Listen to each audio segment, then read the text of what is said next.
Hey guys, and welcome back to Wonderburg. Today's the first episode of my WonderQuest Reloaded, which is the advanced version of the mechanics that I used in WonderQuest. What I'm going to be doing today is looking at the mind swap potion. So we're going to be looking at Flunky's mind swap potion.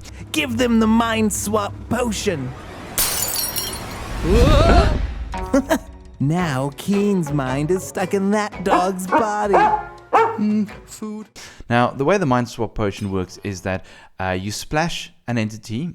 Okay, so this is any entity that can have potion effects. You splash that entity, then you splash another entity. But let's say I'm going to splash myself. So let's first just get to an interesting spot. So I'm going to stand up here, and then we will do a mind swap. Now, yes, I know this is not an actual mind swap potion, but yeah, you can't really swap minds. I mean, I can't go into your mind and you go into my mind and then we control each other's bodies. You know, that doesn't quite work. So visually, we had to find a way to make it look like the minds were swapped. So this is kind of the way it works. Now, this is actually very, very cool. So let's say I've got a cow over here, and let's say I'm right up on the roof. Okay, so I splash the cow like so. Okay, now that cow has the effects on him, and I can then go and splash myself. And if I splash myself, you'll see I am now at the bottom and the cow is now there right at the top.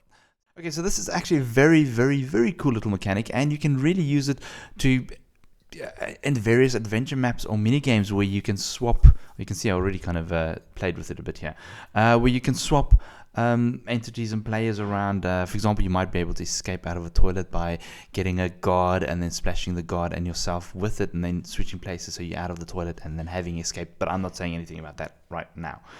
Oh, okay. So yeah, let's really go and have a look at how this works.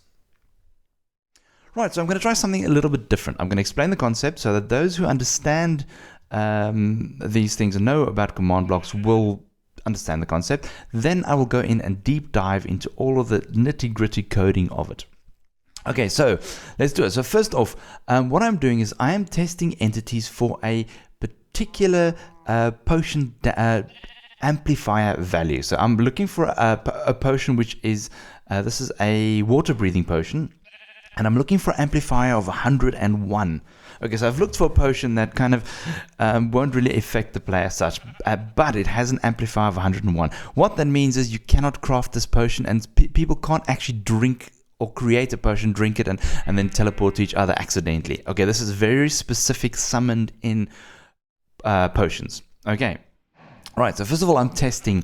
Now what I'm doing is I'm testing for two entities. Now what I'm doing is I'm doing a partial NBT data match, and I'm then giving each entity that has this potion effect, I am then giving them a scoreboard score of 1. Okay, I'm then testing to see if I can find two entities in the world that has a scoreboard value of 1 for the potion.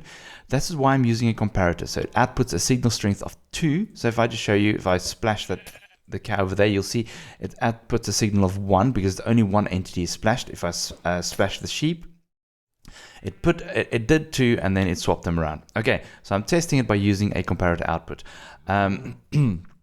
It then just runs a fill command, which fills all of these command blocks with redstone, which means that I can run the commands in this order from left to right. No, from right to left. Okay, the order is incredibly important. Okay.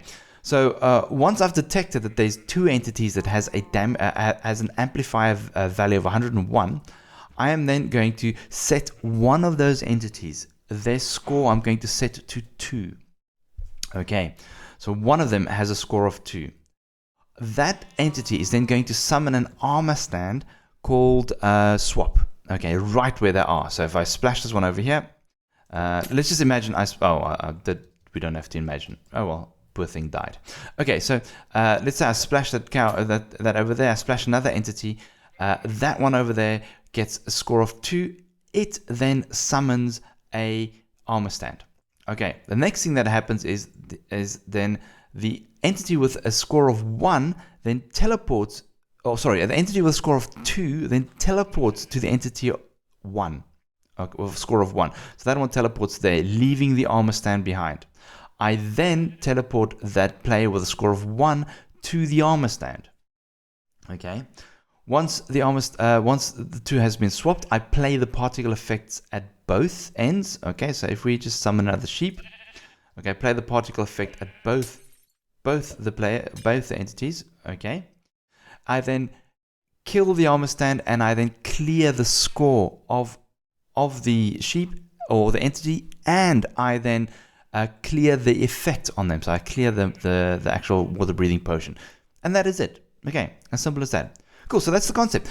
Now, if you don't want me to go into the deep explanation, please move along now. There's lots and lots of videos to go and watch. Yeah, have fun. So, the rest of you guys who's still with me, so let's have a look at the command. Okay, so first off, I have a scoreboard player set at E, mindpotion 1. So this is a custom scoreboard objective that I've created. That's just a straightforward dummy objective. Okay. I'm going to set their score to 1 if I can find an active effect on them that has an ID of 13, which is water breathing potion, and it has a strength or an amplifier of 101. If I find that, okay, so I will then set their score to 1. So that one over there, that one over there now has a score of 1. I'm then testing for all entities with a mind potion score of at least 1. I'm then using a comparator to output the signal strength of the amount of entities. If I wanted 2 or 3 or 4 or 5, I would just increase the length of this redstone wire for the amount of entities I want. But I only want 2, so I only have 2. See, if I splash the other one, so let me just do a sheep over here so you can, let's just do something else. Let's do a cow. So let me just do a cow. They're nice and docile. Bye-bye, sheep. Come on, go. Oh, why? What? Why are you not? Okay. Right. So we do a cow. So we have a look at over there. It's 1 signal strength. When I splash the cow, you'll see for briefly it'll then have 2 signal strengths, which then flags this full block. This is literally just a full clock that fills that over there. Okay. Then what I'm doing is I'm setting scoreboard player set at E. Okay. Who has a score of at least 1. Okay, has a score no bigger than 1, and is C1. So I'm only going to be selecting the closest entity to this command block. So I'm only selecting 1 entity, okay? And I'm changing their score, mind potion, to 2. So let's say these 2, all right? The next thing I'm doing is I'm summoning an armor stand at any entity that has a mind potion score of 2, minimum 2, maximum 2. I am summoning a armor stand, okay? The next thing I'm doing is I'm then TPing this mind potion to, okay, I'm then TPing them to the mind potion 1 entity. Okay, so I'm swapping the 2 around. The next thing I'm doing is I'm teleporting the mind swap potion 1 entity. I'm teleporting to the armor stand that I summoned, okay, which was swap. I then play the particles, okay, at both entities, scoreboard at E, okay, summon, at E, score potion underscore minimum 1. So even though 1 has got 2 and 1 has got 1, because I'm using only the minimum, it'll use any entity that has a score higher than 2, it'll then execute this particle lava, okay, particle lava, blah, blah, blah, blah, blah. I then remove the effect, right, so that we don't have this constant teleportation. I remove that effect. Okay, so it immediately stops. I then reset all of the mindset scores across the board. Okay, or mind potion score, and I then kill the armor stand. That is it. It is simple, as easy as that. So let's just say that, boom, and I'd go there, boom, and it'll swap. Alright guys, thank you very, very much for watching, and as always, I will check you all later.